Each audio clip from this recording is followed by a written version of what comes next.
I have a theory, and I think it's an explanation for these different story endings, but we're investigating. But I think I know why this text is what it is, and not before, but we'll see what Antonia Nelson has to say if she'll respond to it. She may not even know. She got her money for that reprinting. It's not a full reprinting, obviously. Joyce Carol Oates needs a new editor to do her editing. She probably, well, no, I won't say. Did you find other mistakes? No, I didn't. Okay, but I yeah. often felt that Joyce Carol Oates should be edited. I expect Mr. Beers did a good bit of the work on this, but we'll see what we can find out. At any rate, interesting to know about it and to speculate. I'm going to try to kick us off today with a look at Ben Fountain's story. You may have been surprised. You perhaps wondered why Haiti as a setting in his story and in other stories. And I thank you for asking that question. I think it's an interesting story, an interesting explanation for how at least Ben Fountain came to write about Haiti. And in fact, I find his story, his biography, and his writing life itself interesting, and it's a part of that. Fountain did not go to Haiti until 1991, when he was in his early to mid 30s. North Carolina, born and raised and formally educated in North Carolina, and choosing then quite deliberately to leave where he had grown up. Too much ancestral nostalgia, he said, in North Carolina. He wanted to go somewhere else. And after he received a bachelor's degree in English from University of North Carolina at Chapel Hill, and then on short distance to law school at Duke, he moved to Dallas, Texas, and was an up-and-coming associate of a large real estate law firm in Dallas.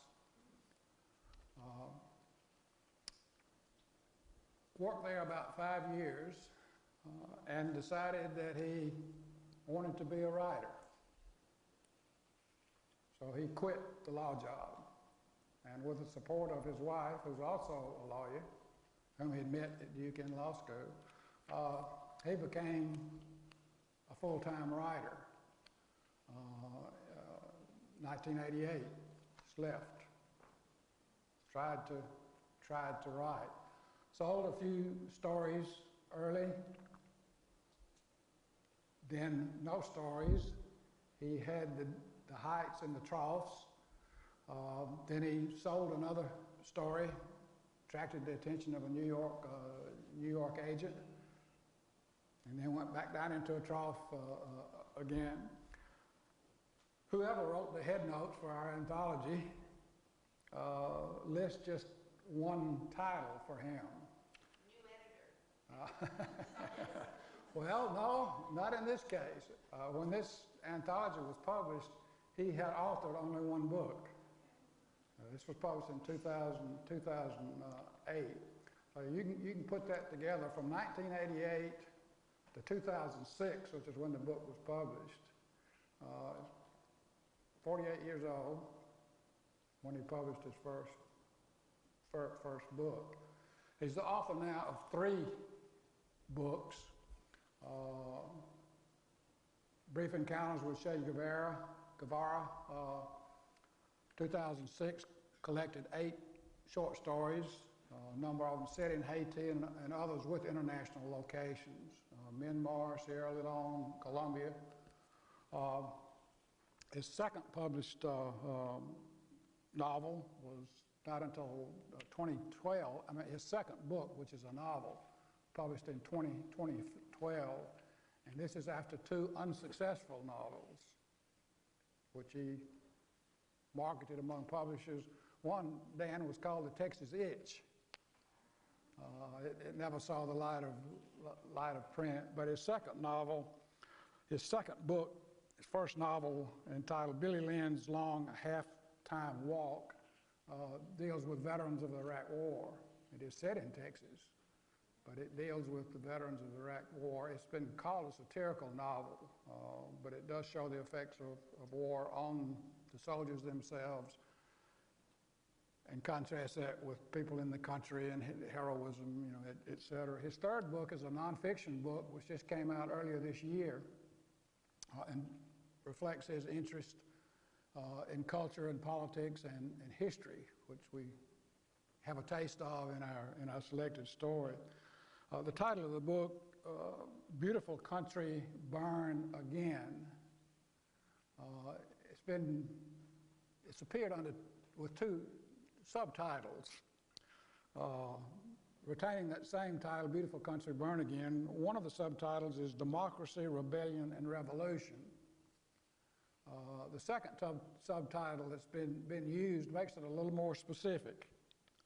Trump's Rise to Power and the State of the Country That Voted for Him.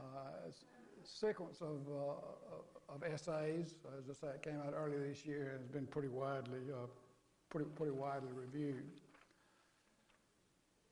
In this long self-apprenticeship, as he was trying to get published, in one of the depressions, one of the valleys of that experience, he started making a list of things that interested him, events, people, places, and Haiti he found on that list. He became almost obsessed with Haiti. He began to collect all the information he could, read everything he could, and as I say, when he was 33 or so, he made his first trip to Haiti. He's made dozens of trips since then. He has no satisfactory explanation, he said, for how this came about. Why Haiti? But it was what got him a story in Harper's Magazine, which is a story we'll be reading, and he was on his way then to national recognition. So this story and the subject of Haiti, which came about in the way I've described, it was on a list of things he was interested in. And he got more interested and more interested and more interested and started traveling. Now, never for extended periods of time, but for lots of short visits. He, of course, has tried to explain and talk about this later. He can talk about it, but he still can't tell you why. But these are some of the things that he said about Haiti. He remains interested in it because of all the things that drew him to it in the first place. He enumerates at different times different nouns, but power, politics, race, mysticism, blood money, the sense that it's the paradigm and boiling point. In other interviews, he's called it a laboratory for 500 years of very complex human history. That's the way he came to see Haiti. It's all there, he says, in very concentrated form. All that's gone on in the past 500 years: colonialism, race, power, politics, ecological disasters. This is Haiti, and this is after the fact, but this is what built up as he became so interested in Haiti and decided to use that as a setting for his stories. He also said at one time, I told you that he wanted to leave his native North Carolina, and he did. He's lived in Dallas since the early 1880s. But unlike, say, Antonia Nelson and others we'll be reading, he wanted to learn about something. He wanted to know, to find out what it was like to live in a place he was not actually living. In other words, he knew North Carolina well. Long family history there, his native state, and he stayed there until he was in his mid-20s. But that's not what he wanted to write about. He wanted to know how other people live in other places. So again, that's one explanation for Haiti there. But I was reminded in looking at what he said in his interviews that what Antonia Nelson had said. I don't think I mentioned this last time, but she talked about the family as being the American battleground. That's where so many of our conflicts are centered. And one of the reasons for this, she suggested, is the comparative, certainly the relative placidity of our outside life. We wonder about that sometimes. In fact, in Ben Fountain's latest book, he talks about the era that we're in as being the third most serious crisis in American history, following the Civil War and the Depression. So we've certainly had some political upheaval and some turbulence and some turmoil, but nothing comparatively like many other countries, and certainly nothing like Haiti. So that the conflict is coming from outside, that you have to deal with that on a daily basis. And that's the battleground that you're in and on. Middle-class Americans especially have a relatively calm context. We're not worried about the next coup, or maybe worried about some other things, but relatively our outside is not a constant battleground, as it is in many other countries. Kind of an exotic subject, one that I think probably is a bit surprising to us. It shouldn't be. American writers can write about anything. And we've been reading for a long time fiction in other settings besides the continental United States. But still a little bit surprising, I think. But we may enter this story more as strangers in several respects than we do with stories with more familiar settings to us. And I'm quoting again what a reviewer said about Nelson's stories, good stories. We enter them as strangers. We don't know where we're going. We're going to get introduced to people and things, but we're even more strangers once we get into a different culture. But we enter the story as strangers. If it's a good story, we stay as participants. We get hooked. We stay as participants in the story. And at times, this statement went, we become not just participants, but co-conspirators, which is, I think, a particularly appropriate description for this story. But we can test that some as we look at this story. I want to ask anyone, anywhere in the audience, please to correct any pronunciation of mine, whether it's French, Spanish, English, Creole, and you don't need to be acknowledged. Just shout it out. And that way we'll all know. I've attempted to look up some pronunciations, and I get different ones sometimes for the ones that I look up. So if you're able to recognize it and know that I'm mispronouncing it, just speak out. Just yell it out. It's not Arthur's message, but just yell it out and let everybody hear the correction.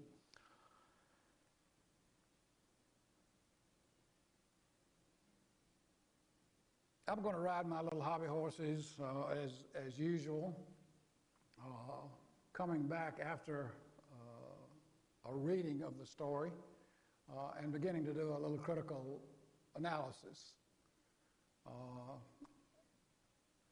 I think our first reading of the story, if we look at the proportions, will probably involve emotion a little bit more than the intellect. And as we come back and look at it a second time or subsequent times, that proportion may change a little bit. We're going to be able to look at it intellectually a little bit more, and recognized, I think, some of the things that had an emotional effect on us as we read it, but we weren't processing it that way. We're too busy participating in the story. This is our first experience with it. Begin this time with the title, Rev Haitian, correct me. A ready-made title now that it's been given to us, but I think it's an inspired title. And as I'll say about characters' names and other things, the way I approach this is to think a little bit about all the options.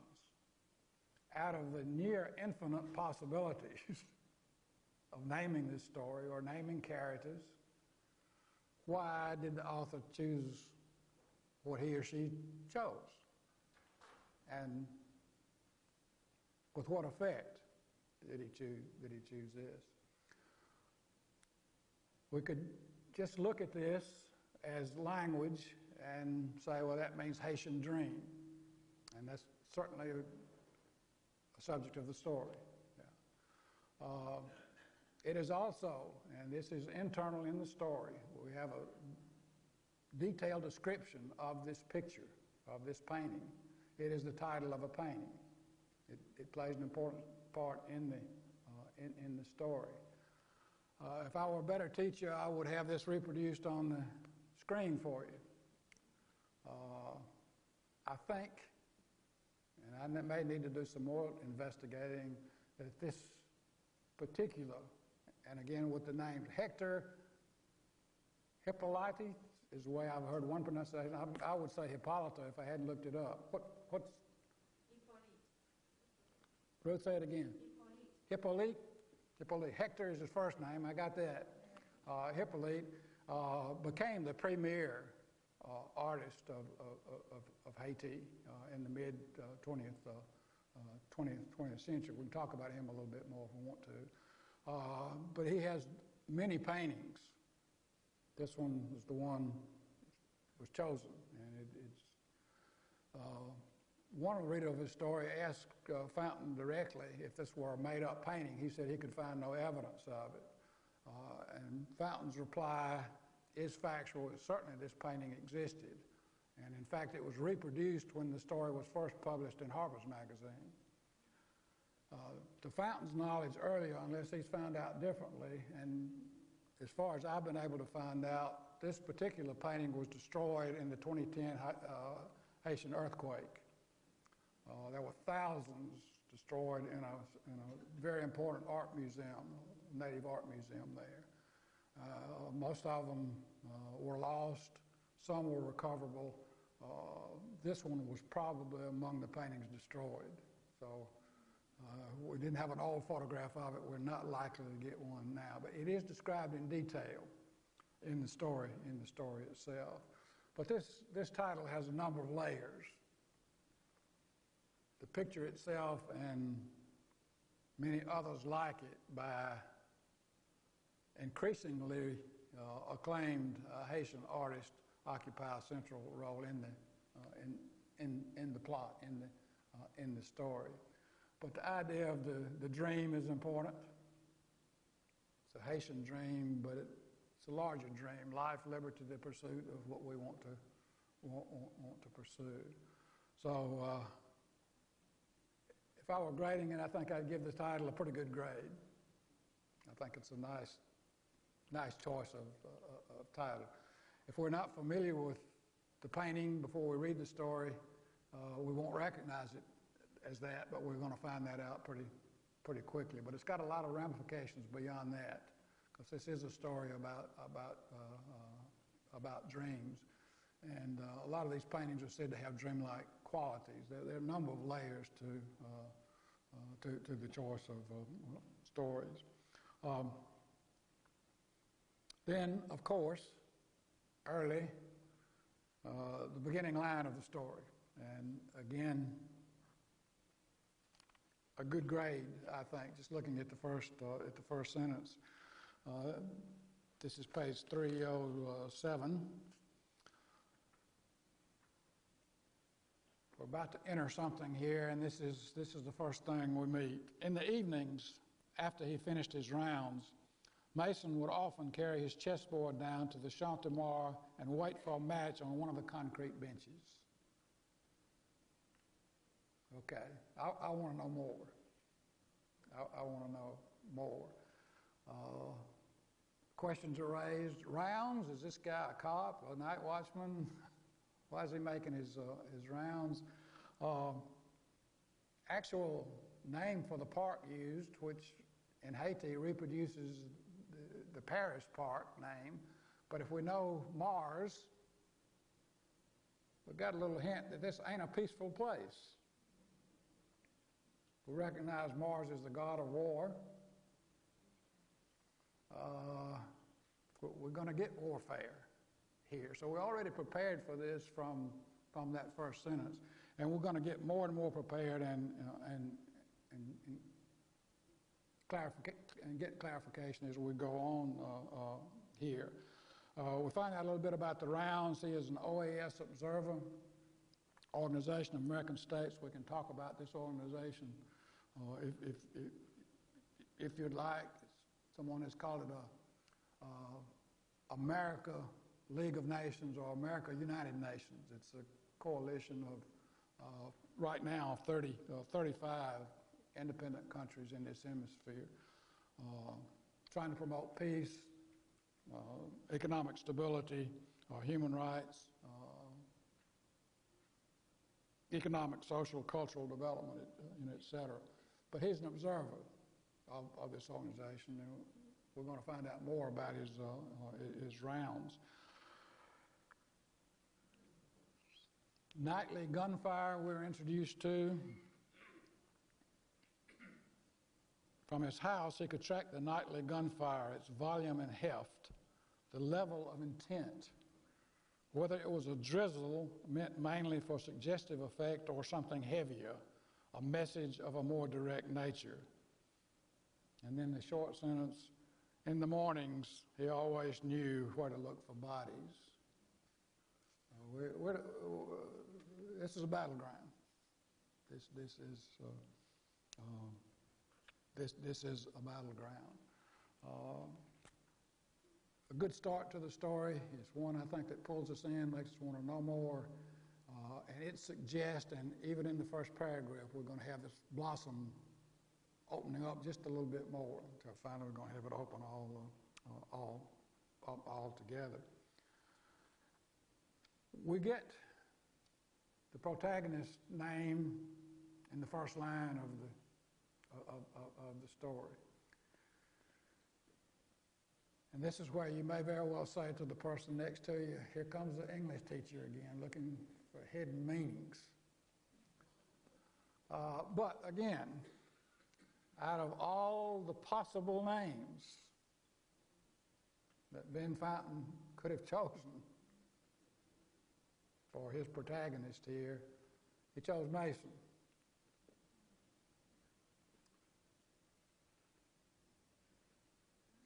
Did it have any immediate effect? Did you think anything about it? Probably the first thing we'd think, oh, well, I used to know somebody named Mason. First name or family name. But thinking about it a little bit more, what do a Mason do?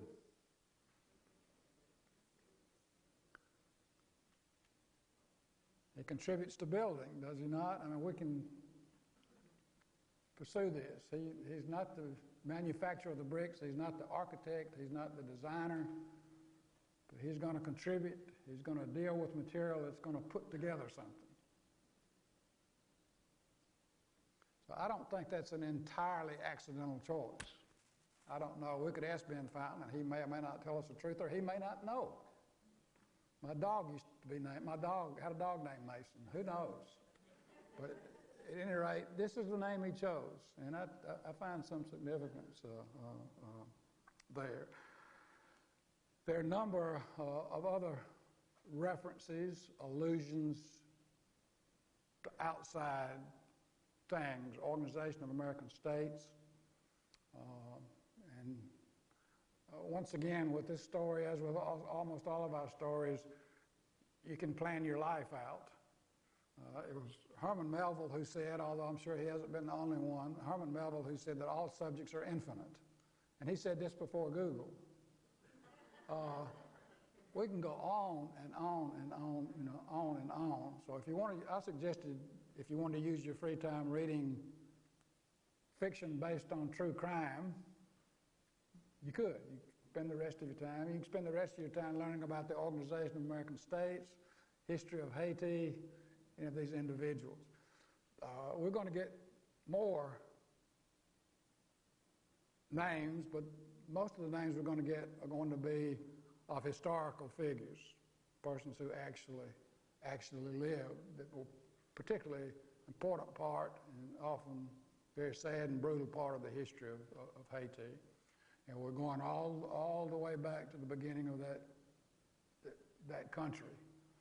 Slave rebellion, insurrection went on for about 10 years that resulted in the independence of Haiti, second country in this hemisphere after the United States to throw off colonialism in 1804. We've got the French general who's Napoleon's brother-in-law, and we've got the leader of the insurrection named there, and the other proper names are going to be Haitian presidents. If we want to follow through, I would guess, and again, I stand more than ready to be corrected, but the story, since they refer to the coup that threw Aristide out for the first time in 1991, the story appears to be set then. Aristide's going to come back into power, but he was overthrown by a military coup, and it would have had much of the same conditions that we've got now. So we've got some internal evidence to suggest about when this was. The Duvaliers, Papa Doc and Baby Doc were in power in Haiti from the 1950s until the 1970s. Very, very brutal regimes that got increasingly brutal and absolutist. So those names are here to tell us about Haiti, but we've got a lot of allusions that we can follow up on there. This is, you probably recognized, and you may have articulated this to yourself, it's third-person narration. Let me talk a little bit about narrative technique. Third-person narration, but as we had in the Nelson story, from the perspective of a single character. Mason is our center of consciousness here. We know what's going on in his head. We don't know what's going on in all the other heads. It's not first person.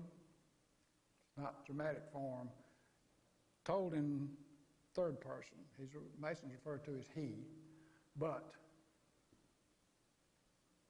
it's his head. His term, the mulatto, later it's going to become my friend. It is his perspective here.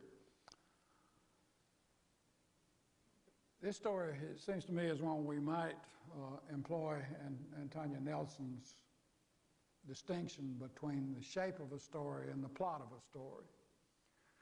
And I'll make some suggestions or observations, and you can test this for yourself. We've got a subdivided story. Once again, there are 5 divisions in the story. Almost like film, we have a fade out and then we come back in, as we talked about a little bit before. The sections are not numbered. Little white space, or else a small line at the bottom of the page if that break comes at the bottom of the page. But we have to stop reading at least for a minute. We can't keep going like this. So film version of this would be sort of the fade out and then we come back in. We've completed a unit of something. We've got a little rounding off here, and then we're going to pick up on it wherever the author chooses to have us have us pick up. The shape of this, if we could represent it graphically, looking at the lengths of the divisions, would be like this. The first two divisions of the story, 2.5 pages, the first division, the next one's 4 pages. Then we have about 6.5 pages as the central. This is the third section, so it's right in the middle out of 5, and it's longest.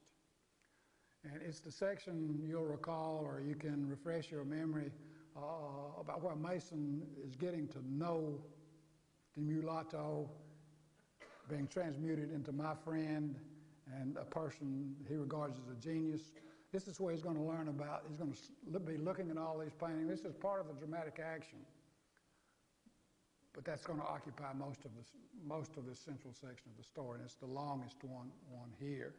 And then the fourth section is only a page and a half. Goes very quickly, and the last section is 2 pages. So this is the shape of that narrative. And Fountain has made a number of choices here about what to write at length about and what not to write at length about. One of the most dramatic and suspenseful parts of the story is dealt with in this very short 4th section, when he is going through customs. He's taking a tremendous risk with doing this.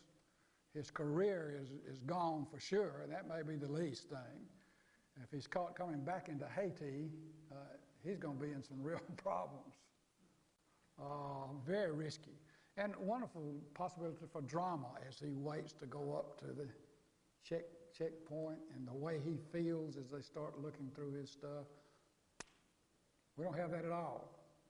This is dealt with not in dramatic form at all. We're just told it's a lot easier than he had thought. This is on page 320, the start of section 4, which is the shortest section. This is dealt with very quickly. He packed 63 canvases in a soft duffel bag, and nobody laid a hand on him. He had to face the ordeal all by himself, not a soul to turn to for comfort or advice.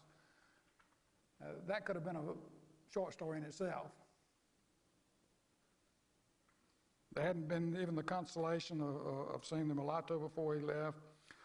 He just went through. It was so easy. The whole thing was so absurdly easy that he could have wept. We're not told anything about this very, very dangerous part of the story. And I love what Fountain has done. This is the last full paragraph on page 320. What does he do when he gets to Miami? The hotel? Put the cable on MTV and jumped up and down on the bed. Glad to be back in the United States. Have a little of the pressure taken off here. Very human thing for him to do. The shape of the narrative, I think, is significant. I'd say just quickly a word about style. I want to put this as narrative technique. But if your attention were not called to it, let me do that. The first paragraph, opening section 2, on page 310. Read and reread that paragraph. I think it is an astounding piece of prose. The preceding section ends, "Then come with me," said the mulatto. So there we are. We don't go with him right away. We got a little break in the page there. But the description of where he goes in this first paragraph, I think, is masterful. He led Mason around the palace and into the hard neighborhood known as Solomon, a dense, scubbled ant heap. That's an artistic term, and he's going to give us color in this, too. Cinder heap houses and packing crate sheds, wobbly storefronts, markets, mewling beggars underfoot. I think his choice of words is brilliant here. Grunged and pitted streets, colorful filth. People were tumbling at them, a simmering roar like a drum roll with the slur of cars, scraps of Latin music shredding the air.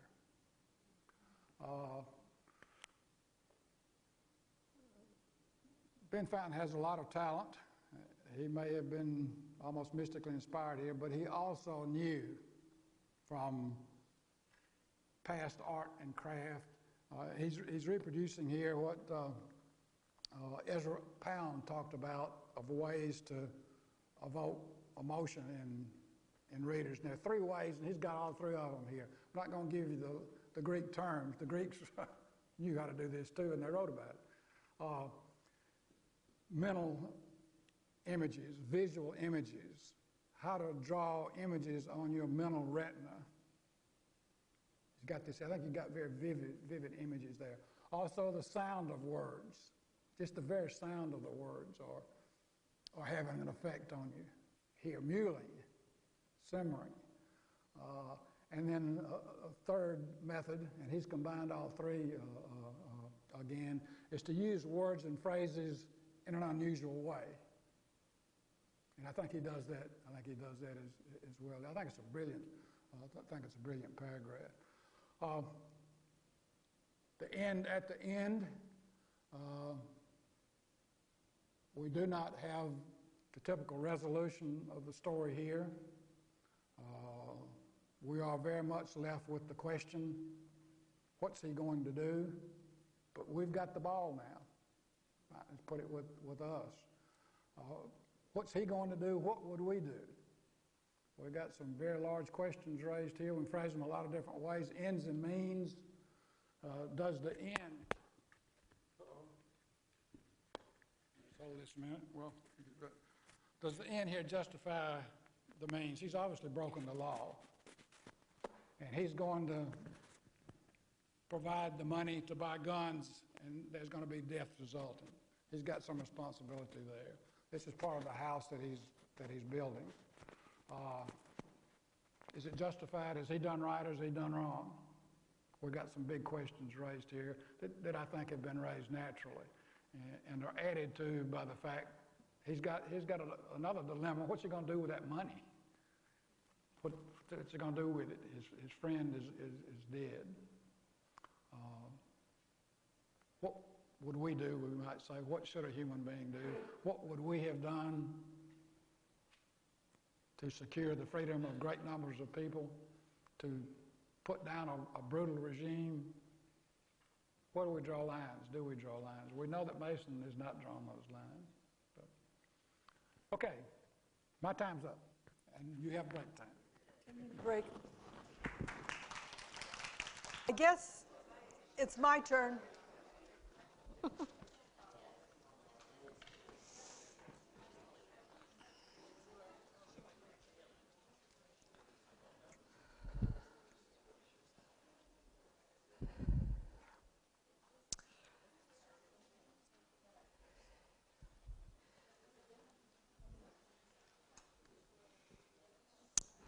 I'm going to do my presentation as sort of a journal, and it really was a journal that saved me from several sleepless nights. So, anyway, Wednesday, February 6, 2:30 a.m. I wake in a foggy panic that has been increasing since I left yesterday's short story class. How will I fill most of 35 minutes on next week's story, Edwidge Dantica's Night Women, what I call a brief prose poem of 4.5 pages. After stewing for 30 minutes or so, it occurred to me that a journal of discovery, sometimes known as brainstorming, I suppose, might lead to insights of interest to the class, might get me through the 35 minutes. So I give you my week's journal, beginning at 3 a.m. Wednesday morning. This allows for what I hope will be not always irrelevant digressions, somewhat productive maybe, we'll see. The first person narrator is a 25-year-old Haitian mother and prostitute who has put her young son to sleep and awaits this night's client. Again, how to fill 35 minutes on a story that needs no explanation.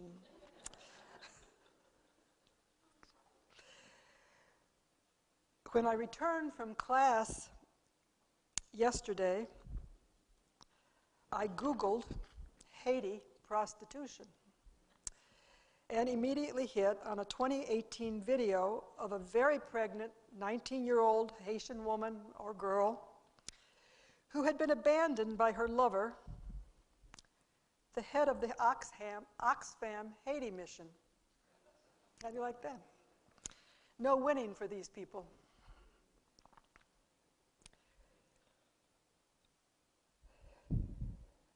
So, you know, her story, this story, Night Women, was written around 1992, 93.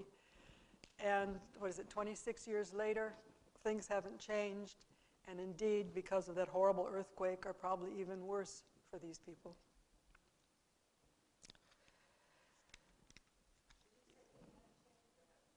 They have not. Probably worse, is what I said, yeah. Also, while I was Googling, I checked out the pronunciation of the author's name. And you can come up with a variety of options, but I chose one I could understand on the YouTube. She was being introduced as Edwidge Dantica.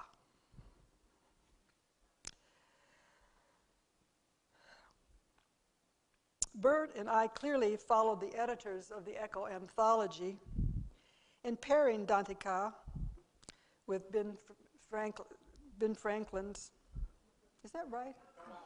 Fountain.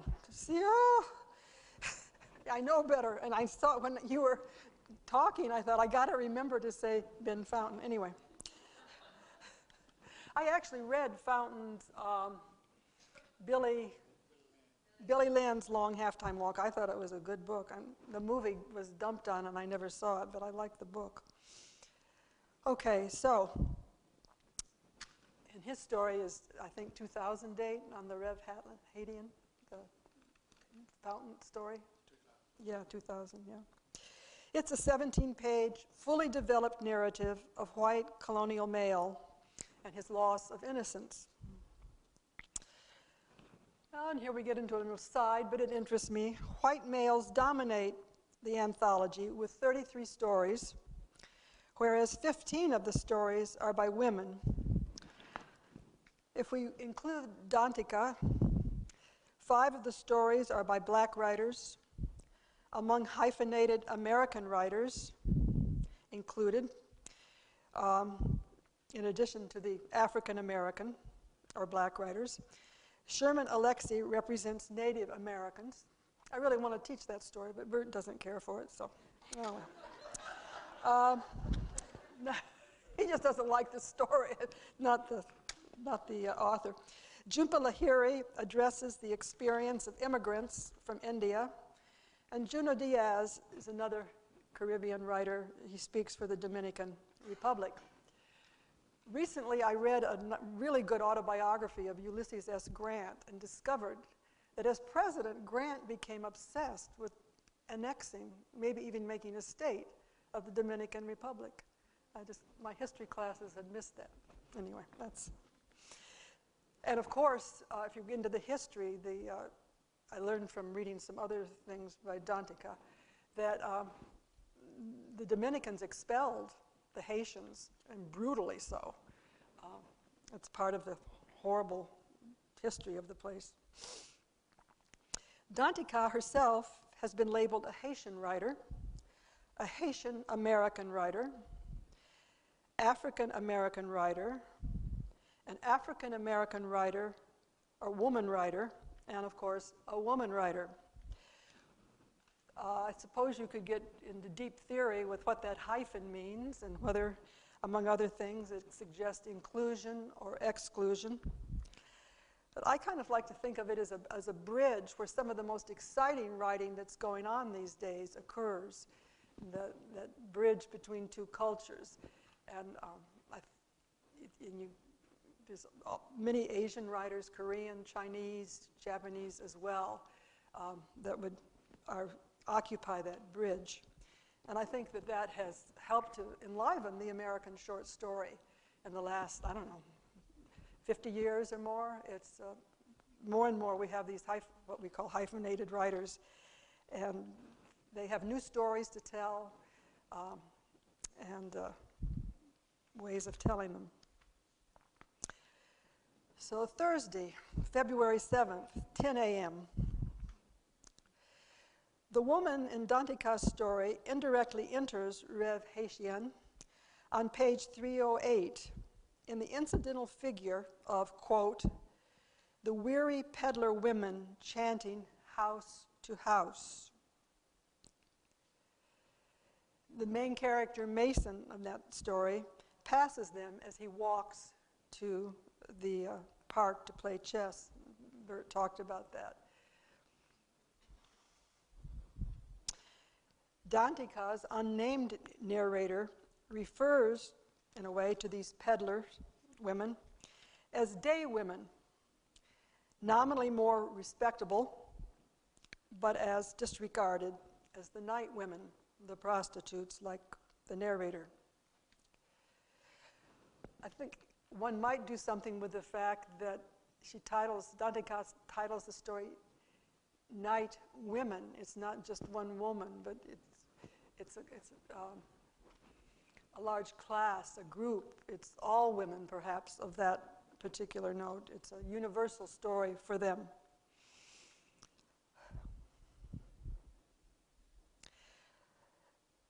However, Danteka's narrator herself reflects on page 204 that she is stuck between the day and the night in a golden amber bronze, quote, stuck between the day and the night in a golden amber bronze. I'll be interested in hearing what you think that refers to. I thought perhaps it's just skin color, as in Haitian society and our own African American community. I read that skin color, there's divisions that are of social consequence. But I also thought that it was her way of raising herself, distinguishing herself, her story from either the day women or the night women. She is somewhere in between, but that's stuck, whether it's, in a quandary that she can't get out of or just a placement, I don't know. But anyway. And I think we might at this point think about the voice of the story. It's first person, but this is, I assume, a fairly an uneducated woman. She probably has minimal education. So what we have here is an interesting mixture of her very believable voice, her meditations, thoughts, but it's the voice of proper English. One could almost say the colonizer if Danteka herself wasn't born in Haiti. But I found the voice there very, very interesting.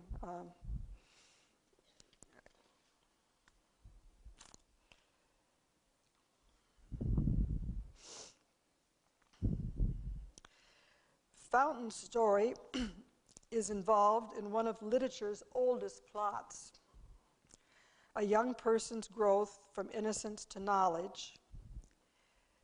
It is a narrative of education, a Bildungsroman, if you will.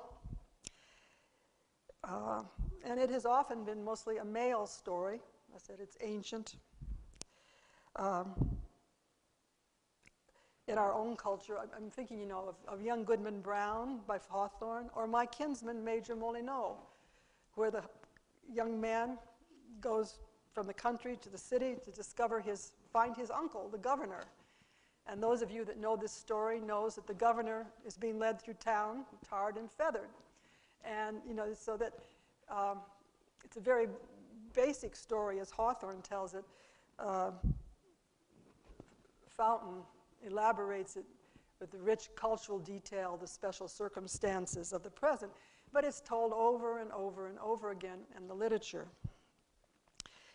Dantica's story also has a couple of narratives that are associated with women that are referred to and that are equally antique.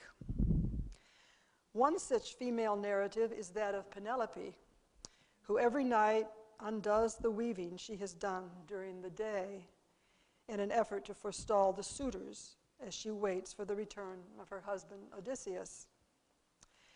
In Dantica's version of the narrative on 205, day women undo the day's weaving to avoid becoming prostitutes or night women.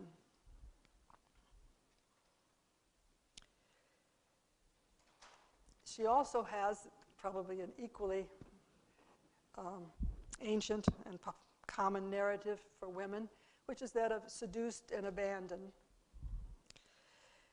First appears in American literature, maybe, in Susanna Rowson's Charlotte Temple. And of course, we have the Scarlet Letter, but it is still ever present in our narratives and soap operas.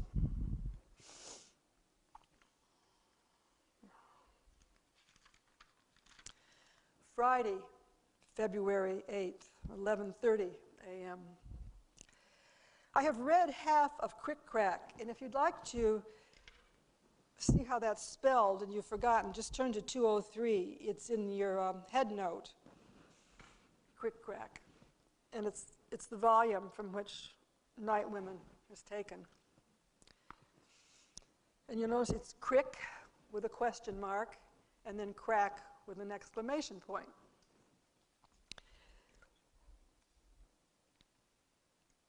It was 1995. It's a collection of short stories set in Haiti or in New York among Haitian immigrants. The definition of Crick Crack is that a storyteller approaches a group of people or somebody and says, "Crick, you want to hear my story?" And if the listener wants to hear his story, he replies, "Crack." And interestingly enough, this perhaps, it appears in the total volume, Crick Crack, in the first story, where you have a boatload of Haitian immigrants.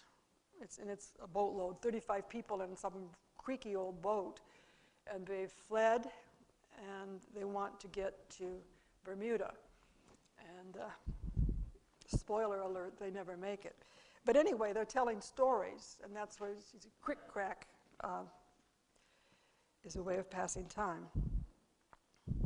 Stories in the first half of Crick Crack are set in the fictional seaside town of Ville Rose, and that name is mentioned in Night Women, outside of Port-au-Prince. Their subject is the helpless and hopeless lives of the poor, but not as poor, at one point we're told, as the people who live in Port-au-Prince, especially of women and children. The stories in the second half of Crick Crack probably have an autobiographical element. Their subjects are Haitian female immigrants to the U.S. in the Haitian American area of Brooklyn. Saturday, February 9th, 11:30 a.m. This morning in the Health Plus locker room, a second woman from the course told me that she liked the Fountain story, the first having explicitly preferred it to Night Women. And today already several of you have said, "I really like the Fountain story." No surprise that Night Women comes in second, if that at all. Rêve Haitien is a fast-paced narrative with a fleshed-out main character full of cultural details and local color, and a conflict that moves to an insightful, if perhaps indeterminate, conclusion. The main character has moved from point A to point B. In contrast, I have called Night Women a prose poem. Its deviation from traditional stories, such as Dr. Rose and Fountains, speaks to the richness of the contemporary American short story in both subject and form. In referring to Night Women as a prose poem, I refer to its use of imagery that evokes the supernatural or mythical level of experience. And it is sometimes, it is the voice or the consciousness of the narrator, which, like the butterfly image she uses, evokes the stark realities of her situation and seeks to transcend them. And you notice there's a lot of social realism here. She is a prostitute. We get the names of the men who come to visit her. We get, the red scarf that her son likes, which is a sign, I guess, that she's seeking clients, but her son uses it as a sign of comfort. And,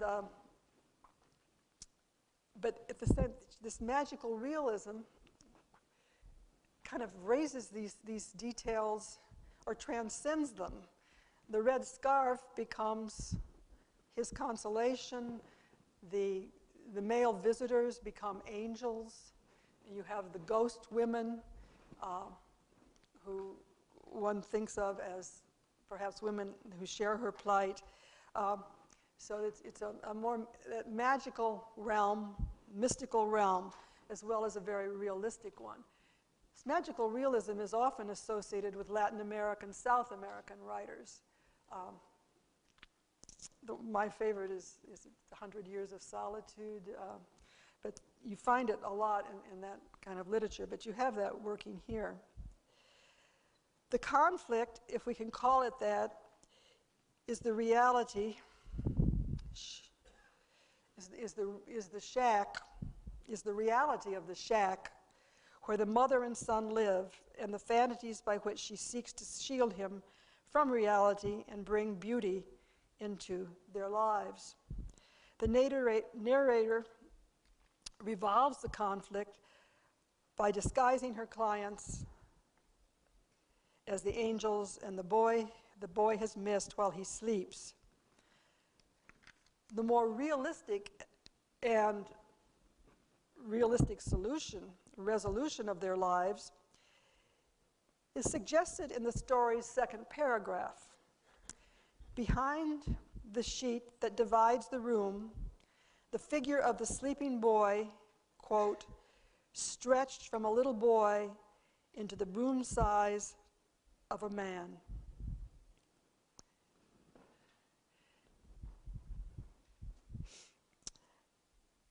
And already in the story, she's wondering if the little boy has sexual thoughts. She thinks about his teeth. They need to be kept white so he'll be able to please a woman. But there's just a hint, that he's not going to be able to be put off by stories of angels very long.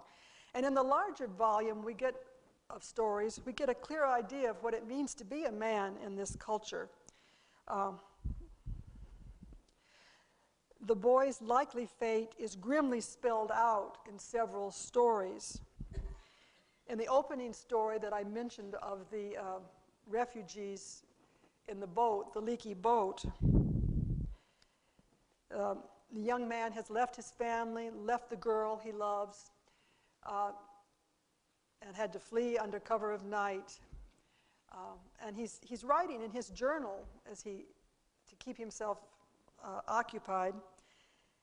And people keep dying. There's a grisly scene of a woman giving childbirth on the boat, and they both go overboard eventually. And they have to keep throwing off their possessions to make the boat lighter and lighter. And finally, the young man has to throw over his journal, although that doesn't seem like it would be very weighty. And finally, the whole boat sinks. And in another story, a mother hears of a ship of refugees that sank off Bermuda. Could be a mother like this one. In another story, an older woman, a mother, rues the fact that she's been left alone. Her son has gone to Miami. In another story of Crick Crack, you have a nice little family, mother, son, and father. The poor father wants to work, but he's lucky if he can get a one-day job cleaning the latrines at the local factory. And he has his eye on a balloon. Some local wealthy person has parked a balloon in an area near his house, his shack.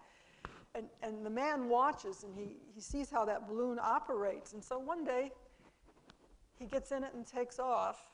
And of course, the balloon is his dream of flight. He's up there. He's dreamed of this. He actually manages it. And then he jumps out, killing himself. I mean, it's a few. He's had his moment in there, in the balloon. So it's the little boy's fate is predictable. One hopes that, like the narrator or the writer of our volume, that he makes it out of the country, makes it to Miami, makes it to Little Haiti in New York. We don't know.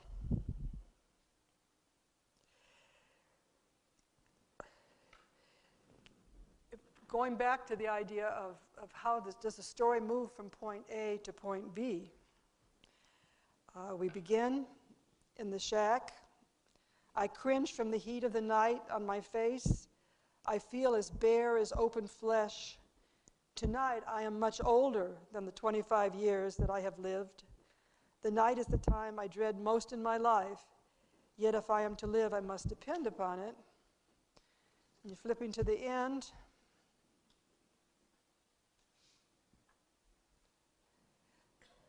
The little boy awakens and he says, "Mommy, have I missed the angels again?" He whispers softly while reaching for my neck.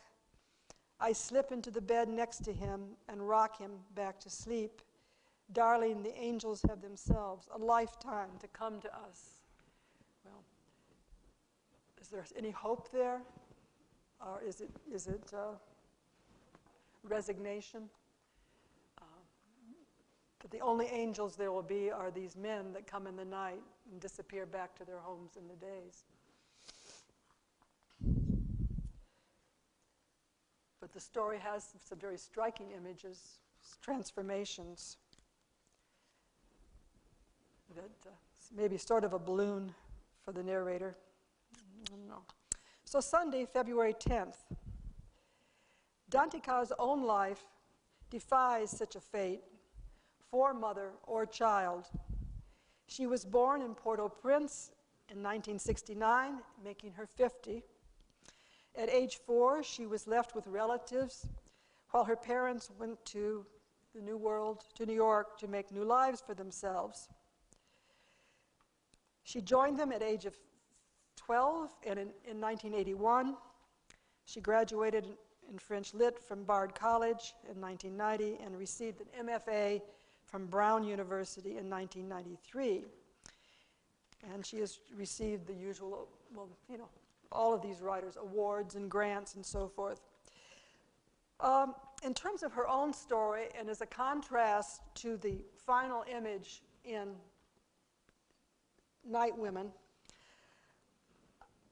I'd like to read a paragraph, an image from a long story in Crick Crack, which involves the narrator, could be somebody like Dantica and her sister who's going to get married.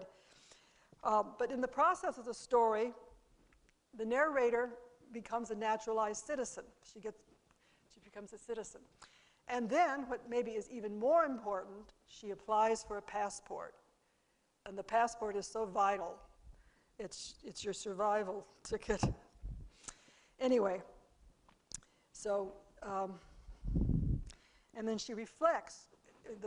She sends out the papers early in the story we go through this, as I recall, the sister's wedding, and at the end, the passport arrives for the narrator. For the first time in my life, I felt truly secure in living in America. It was like being in a war zone and finally receiving a weapon of my own, like standing on the firing line and finally getting a bulletproof vest. And, you know, this, in terms of images that encapsulate a life, that what it means to, even if you get out of Haiti, what America means. I just thought it was a very powerful image and a contrast, to, very much so, to the one that we have in the story. So, do we still have 5 minutes for questions, Bert? How much time do we have? Questions on either story or comments? Yes, Margaret.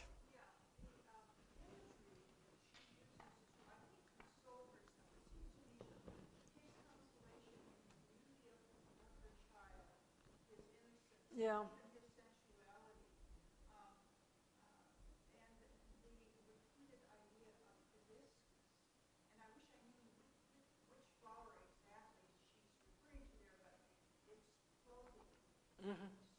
Yeah. It's a very dreamy.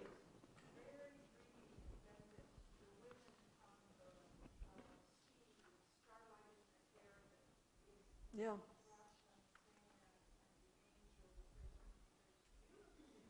Oh, yeah. That's why I called it a prose poem. I think it's really a collection of images trying to transcend the reality or cope with it some way, but through that imagery. Anybody else on either one of the poems, stories? No? I can understand. Oh, Charlene, do you have your hand up? Or, yeah.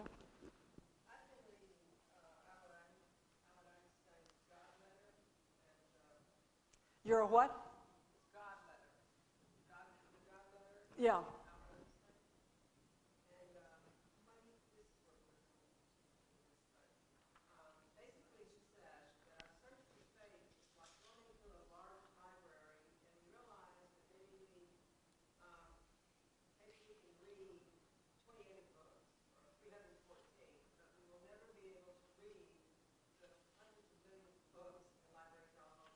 Yeah.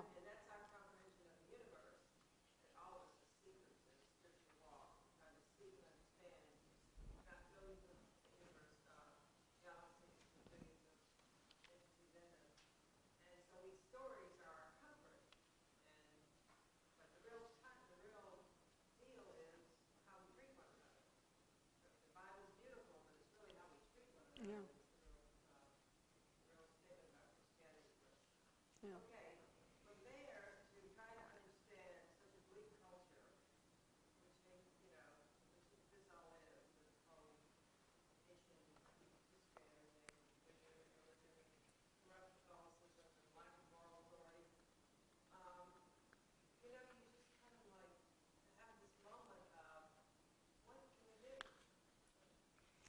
I think both stories leave you with that feeling, don't they? Yeah. Yeah. Yeah. Anyone else? Yes, Mike. Margaret, when you consider, let's say today, what's going on with, if you look at women and children, say in places like Guatemala and Honduras, and their desire and driven to get out of that country and to come to our country looking for salvation, can you compare the relationship between those people and the woman and child in Haiti, which just stays, she deals with life as best she can, I guess, trying to survive in that. Is there any possible thoughts for that woman to get out, drag her kid out? I'm just thinking the contrast of the two situations. Yeah, I mean, we're not giving enough information to know. I mean, but this woman is clearly the bottom of the scale. I mean, prostitution.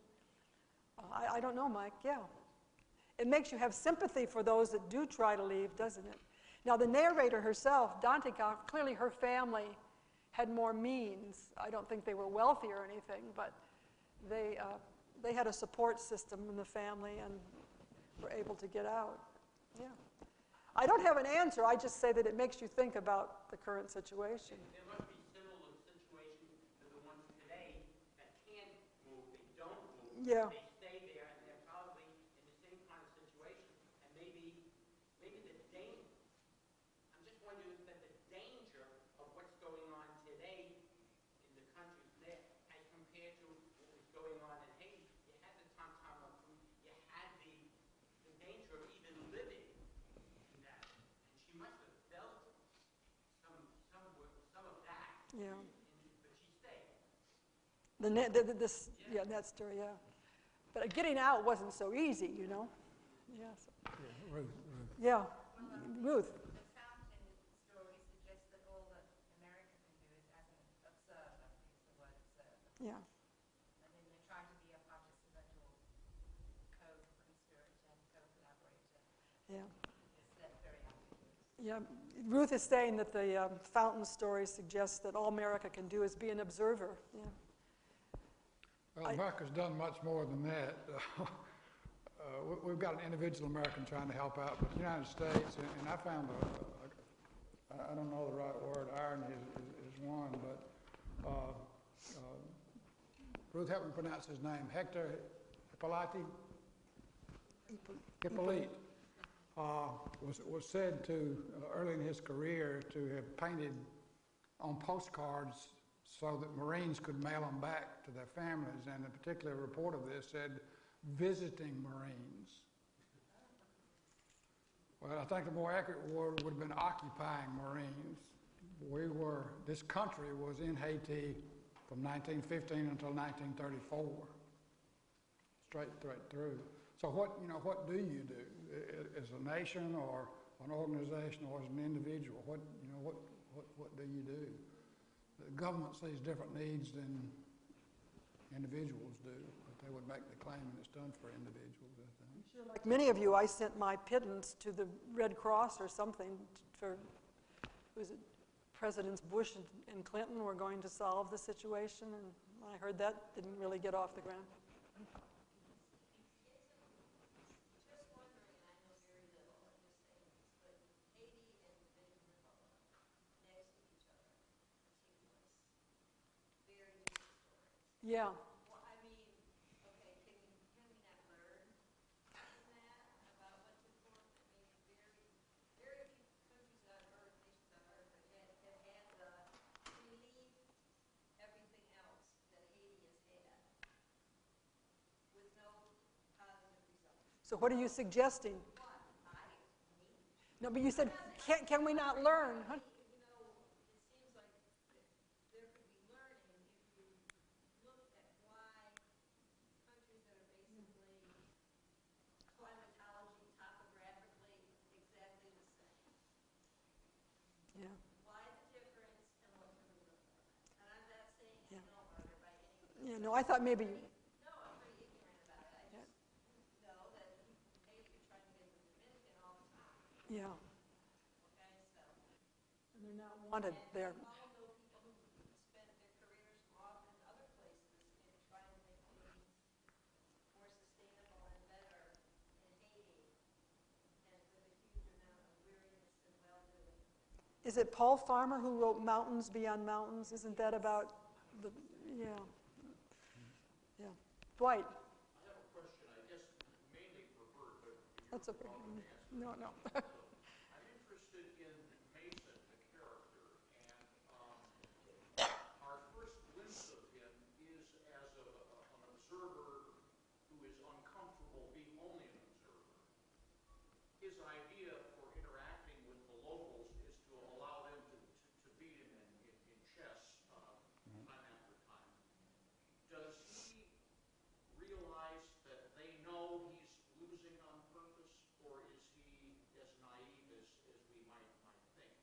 And let me jump ahead there. The mulatto notice resents that Yes, yes. that ploy of his,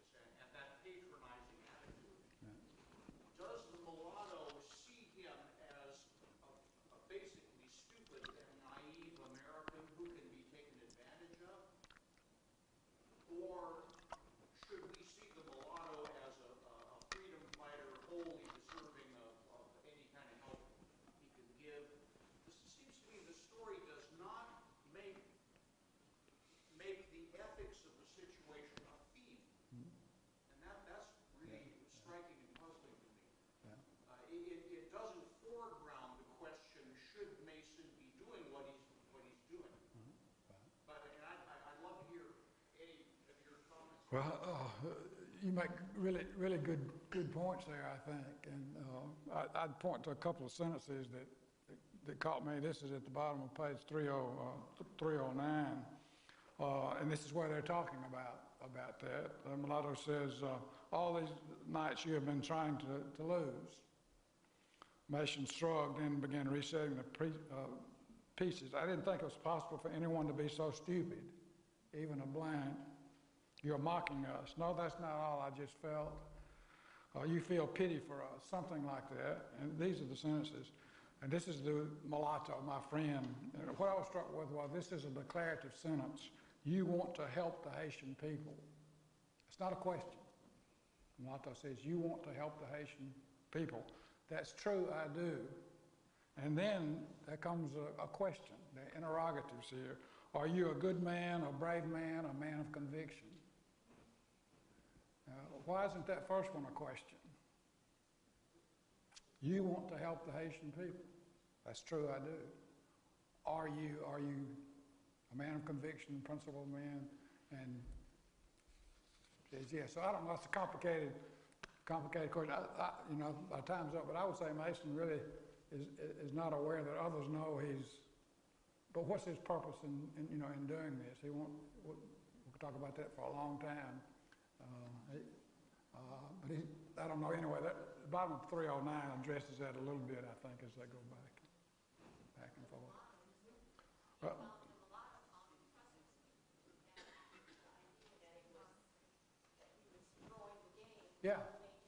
Yeah, he beat him in 13 moves.